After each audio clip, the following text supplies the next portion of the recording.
Bonsoir Jean-Germain. Donc d'après la mairie, ce n'est pas encore les chiffres officiels de la préfecture, vous avez gagné de 62,06%, une large victoire.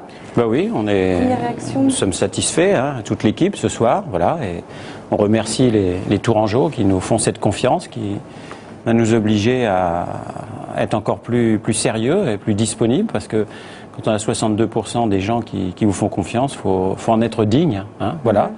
Et puis vous l'avez annoncé, après la victoire de Jean-Patrick Gille aux élections législatives, maintenant Claude Roiron va devenir présidente du Conseil général. Je suis aussi très content pour elle, voilà. Et je veux dire aussi aux Tourangeaux qui n'ont pas voté pour moi que, bien sûr, je suis aussi leur maire.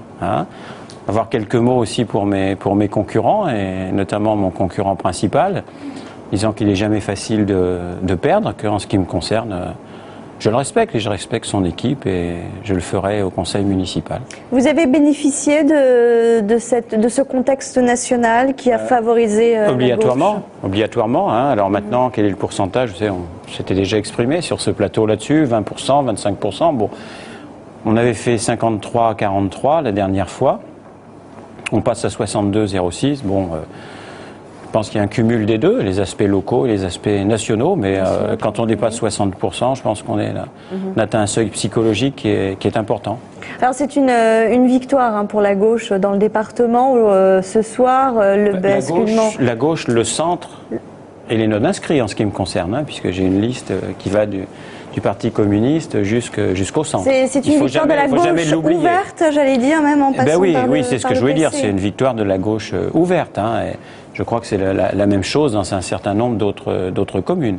C'est la même chose aussi au Conseil général. Donc je pense qu'il est toujours important, quand on gagne, de ne pas oublier ceux à qui on le doit. Donc liste de gauche, manifestement et sans aucune ambiguïté, mais ouverte à la société civile et au centre. Alors là, il ne suffit pas maintenant pour la gauche. Qu'est-ce qu'il lui reste à faire pendant ces mois qui vont venir? Ne pas se... écoutez, je ne sais pas, je ne représente pas moi-même toute la gauche, mais je sais que, en tous les cas, on peut donner quelques orientations. Garder son calme et son sang-froid. Et comment expliquer au niveau national que la gauche n'arrive pas finalement à avoir, par exemple, je pense au présidentiel, n'est pas arrivé à s'entendre, et en même temps au niveau local, je pense en 2004 au régional, là maintenant pour ces élections, elle arrive à ravir à la droite. Je pense que ça sera un sujet de réflexion dans les mois qui viennent. J'ai ma petite idée là-dessus. Mais je pense que c'est pas le moment. C'est pas le moment. C'est pas le moment. Mais j'ai ma petite idée là-dessus. Voilà, je pense qu'effectivement, on pourra pas avoir des régions, des conseils généraux et des villes et la grande majorité des villes de plus de 100 000 habitants et des communautés d'agglomération, avoir sur le terrain des élus qui font un certain nombre de choses et puis dès qu'on arrive à Paris, chanter tout ça. Peut-être aussi un peu de renouvellement également, ça paraît normal. Nous, on renouvelle nos listes de façon régulière. Donc au niveau national, il faudrait renouveler aussi. Oui, je pense. Ça ne veut pas dire faire déguerpir tout le monde, mais moi je parlais, voilà, j'ai fait de la place pour Jean-Patrick Gille, fait de la place pour Claude Roiron. Il ne faut pas toujours les mêmes personnes qui sont agrippées comme ça sur leur rocher de Solferino.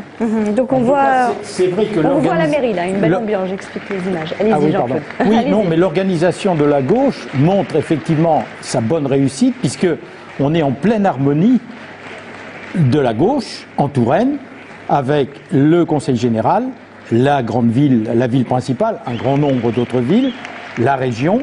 Donc là, la gauche est vraiment en parfaite harmonie en terre de Touraine maintenant. Oui, mais je pense que, j'allais dire, on a progressé justement dans une attitude ouverte, me semble-t-il, une attitude non sectaire, rester nous-mêmes, mais en même temps discuter avec tout le monde. Sinon, comment on pourra avoir ces victoires, y compris dans l'agglomération, en dehors de l'agglomération, au Conseil général? Je pense aussi que voilà, il faut être un peu dans l'espoir aussi. Il faut avoir aussi un peu le goût de la réussite, sortir d'une espèce d'ambiance qui est toujours un peu terne, un peu grise, et montrer qu'on peut réussir. Je pense qu'on montre que la Touraine, c'est évidemment une tradition. Il faut pas la perdre, mais c'est aussi de la recherche, c'est aussi de l'emploi, c'est aussi de l'avenir. Et je pense que des fois, ça manque peut-être un peu dans la gauche à l'échelon national.